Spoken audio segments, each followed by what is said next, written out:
പ്രിയ പ്രേക്ഷകർക്ക് സീരിയൽ ന്യൂസിലേക്ക് സ്വാഗതം. കൂടുതൽ സീരിയൽ ന്യൂസുകൾ അതിവേഗം ലഭിക്കുന്നതിന് ഈ ചാനൽ സബ്സ്ക്രൈബ് ചെയ്യുക. ബെൽ ഐക്കൺ മറക്കാതെ ക്ലിക്ക് ചെയ്യുക. വീഡിയോ ഇഷ്ടമായി എങ്കിൽ ലൈക്ക് ചെയ്യാൻ മറക്കരുത്.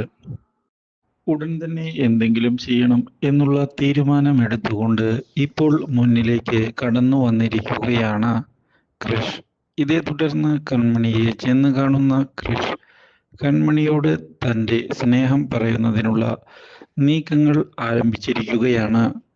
കൺമണി ഇല്ലായിരുന്നുവെങ്കിൽ അലികയും എൻ്റെ ജീവനും ഒരുപക്ഷെ എവിടെയായിരിക്കുമെന്നുള്ള കാര്യം പോലും എനിക്ക് ആലോചിക്കാൻ വയ്യ. കൺമണി, നീ കാരണമാണ് ഞാനിപ്പോൾ ജീവിച്ചിരിക്കുന്നത് തന്നെ.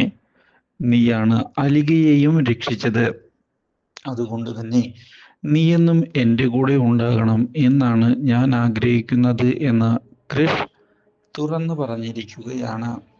അപ്രതീക്ഷിതമായ ഈ സംഭവം ഞെട്ടിച്ചു കളഞ്ഞതിനെ തുടർന്ന് എന്താണ് പറയേണ്ടത് എന്നറിയാതെ പകച്ച് നിന്നുപോയിരിക്കുകയാണ് കൺമണി. മാത്രവുമല്ല, ഈ അവസരത്തിൽ തൻ്റെ പ്രണയം തുറന്ന് പറയുന്നതിനുള്ള തീരുമാനം കൺമണി എടുക്കുന്നുവെങ്കിലും അപ്പോഴാണ് അവിടേക്ക് മാനസ കയറി വരുന്നത്. അപ്രതീക്ഷിതമായ ഈ സംഭവം ഞെട്ടിച്ചു കളഞ്ഞതിനെ തുടർന്ന് കൺമണി തൽക്കാലത്തേക്ക് ആകെ പകച്ചു പോവുകയും ഒന്നും ഇപ്പോൾ പറയേണ്ടതില്ല എന്ന് തീരുമാനിക്കുകയും ചെയ്തിരിക്കുകയാണ്. ഇതേ സമയം ഈ അവസരം മുതലെടുത്തുകൊണ്ട് മുന്നിലേക്ക് വരുന്ന മാനസയാകട്ടെ, കൺമണി വളരെ നല്ലൊരു കുട്ടിയാണ്.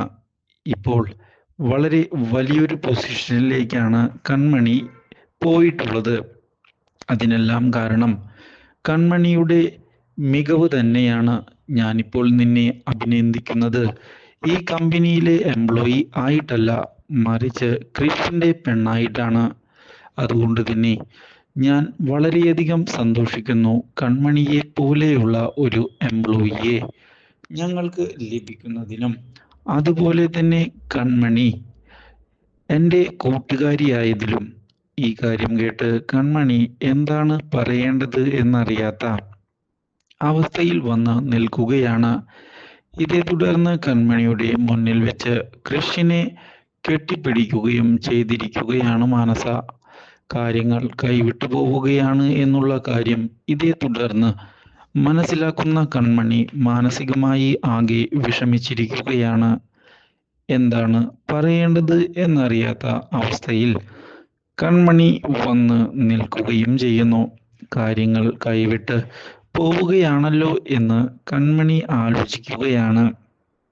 പക്ഷേ ഇതേ തുടർന്നാണ് സുപ്രധാനമായ വഴിത്തിരിവ് ഉണ്ടാകുന്നത്. ബലരാമൻ പുതിയ ചതികളുമായി മുന്നിലേക്ക് പോകാനുള്ള തീരുമാനം എടുത്തുകൊണ്ട് എത്തിയിരിക്കുകയാണ്.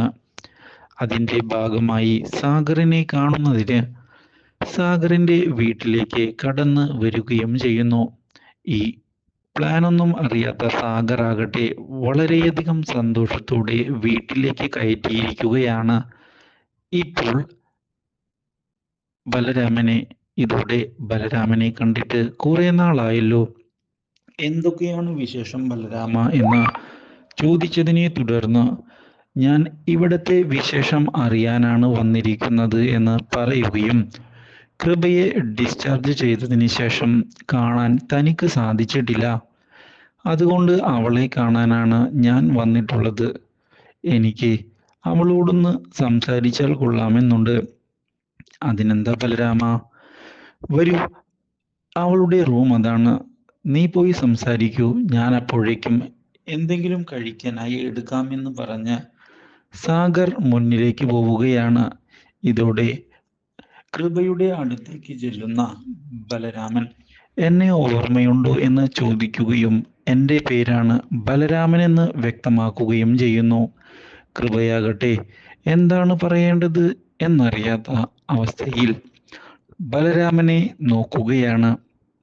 ഇതോടെ ബലരാമൻ നിന്റെ ഈ അവസ്ഥയ്ക്ക് കാരണം ഞാൻ കൂടിയാണ് എന്ന് അറിയിക്കുകയും അതുകൊണ്ട് തന്നെ ഇനി എൻ്റെ തീരുമാനങ്ങൾ ഞാൻ നടപ്പിലാക്കുന്നതിനായി പുതിയ വഴികളാണ് കണ്ടെത്തിയിട്ടുള്ളത് എന്ന് അറിയിക്കുകയും ചെയ്തിരിക്കുകയാണ്.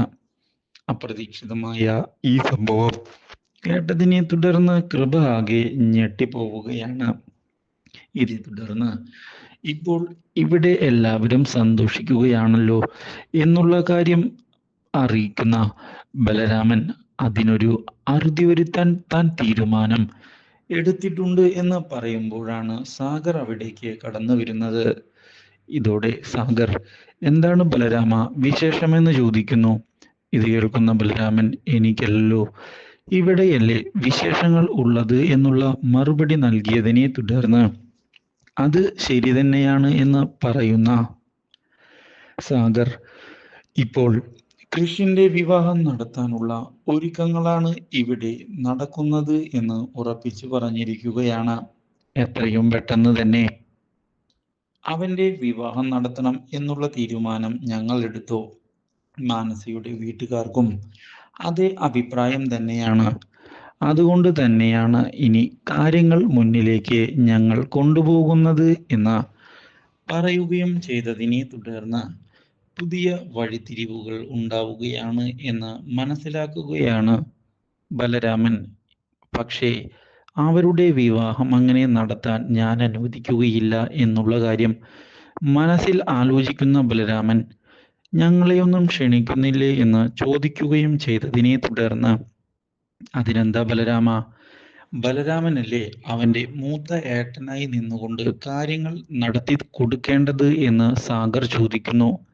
ഇതോടെ ബലരാമൻ ഒരു നിമിഷത്തേക്ക് ഞെട്ടിപ്പോവുകയും ഇതേ തുടർന്ന് എന്തായാലും ഞാൻ മുന്നിൽ തന്നെ ഉണ്ടാകും എന്നുള്ള വാഗ്ദാനം നൽകിക്കൊണ്ട് അവിടെ നിന്ന് പോവുകയാണ്.